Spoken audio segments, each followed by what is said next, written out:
Mark slammed his laptop shut. I can't take it anymore. Deadlines, meetings, emails, I'm drowning.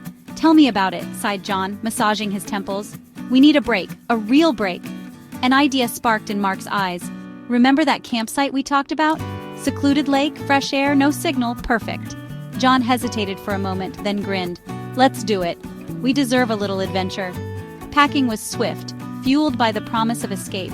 Soon they were speeding away from the city, leaving stress in their rearview mirror. The open road beckoned, promising peace and tranquility. For a while, everything seemed perfect. The woods welcomed them with open arms. Sunlight dappled through the canopy, painting intricate patterns on the forest floor. A gentle breeze carried the scent of pine and damp earth. They found the perfect spot by the lake. This is the life, John declared, inhaling deeply. Unpacking was a joy, each task a step closer to relaxation. The tent rose quickly, a beacon of their temporary freedom. John gathered firewood while Mark prepped the camp stove. Laughter came easily, a forgotten melody rediscovered. Their anxieties seemed to melt away with each passing moment. The afternoon was an idyllic escape. They swam in the cool, clear water of the lake, the sun warming their skin. John tried his luck fishing, while Mark lay back on the shore, lost in a book. Time seemed to slow down, each moment stretching out, languid and peaceful.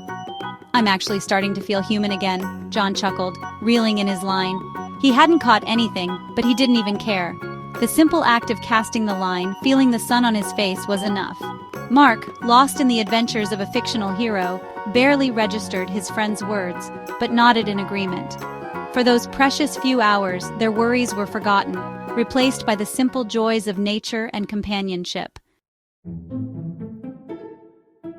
As the sun dipped below the tree line, painting the sky in hues of orange and purple, a figure emerged from the woods. He was tall and lanky, with unkempt hair and a scraggly beard. His clothes were dirty and torn, and he carried a large burlap sack slung over his shoulder. He walked with an odd, shuffling gait, his eyes darting around nervously. John and Mark exchanged uneasy glances. Evening, John offered cautiously, but the man just grunted in response. He stopped at the edge of their campsite, his gaze lingering on their supplies. There was something unsettling about his presence, a strange glint in his eyes. He didn't look like someone who should be this deep in the woods. The stranger eventually shuffled off into the woods, but, the unease he left behind lingered. The laughter died down, replaced by a tense silence. Every rustle of leaves, every snap of a twig, sent shivers down their spines.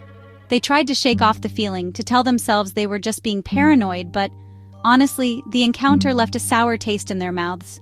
Nightfall brought a new kind of fear. The darkness felt heavier, more oppressive. John swore he heard whispers coming from the trees, though he couldn't make out any words. Every shadow seemed to writhe and twist, taking on menacing shapes. Sleep was a distant dream, replaced by a gnawing anxiety that sank its teeth into their courage. Then came the footsteps, slow, deliberate, crunching on the dry leaves outside their tent. Back and forth, pacing like a predator stalking its prey. The footsteps stopped right outside their tent, sending a jolt of terror through their veins. They lay there, frozen in fear, hearts pounding against their ribs. Mark gripped John's arm, his knuckles white as bone. Neither of them dared to breathe. They could hear their own blood pounding in their ears, a deafening roar that drowned out all other sounds. The thin fabric of the tent felt like their only barrier between them and whatever lurked outside.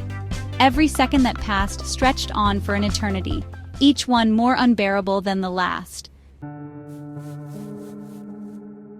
We need to get out of here, John whispered, his voice trembling. Mark nodded mutely, his eyes wide with terror. They fumbled for their phones, their hands shaking so badly they could barely dial. The signal was weak, the call dropping in and out, but they managed to get through to emergency services. Help! We're at the campsite by the lake. Someone's outside our tent. John's voice cracked under the strain. The operator's calm, reassuring voice on the other end of the line was a lifeline. They were told to stay quiet, stay put, and help was on its way. But the wait felt agonizingly slow, every second an eternity.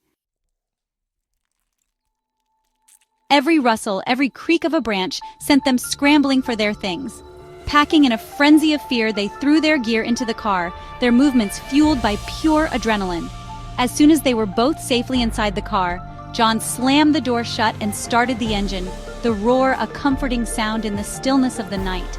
They didn't wait for the police, didn't look back as they sped away from the campsite. The headlights cut through the darkness, their car a beacon of hope fleeing from the unseen terror. The woods, once a sanctuary, now seemed menacing, full of unseen eyes and whispered threats.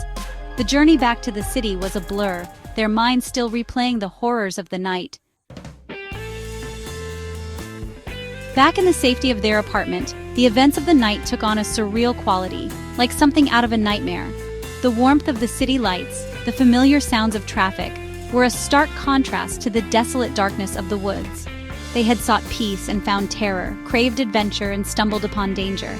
"I guess we got our adventure after all," John said wryly, but the humor rang hollow. They were safe, yes, but the experience had shaken them to their core. It was a stark reminder that sometimes the greatest adventure is simply making it home. And sometimes the most important thing is not conquering your fears, but knowing when to run.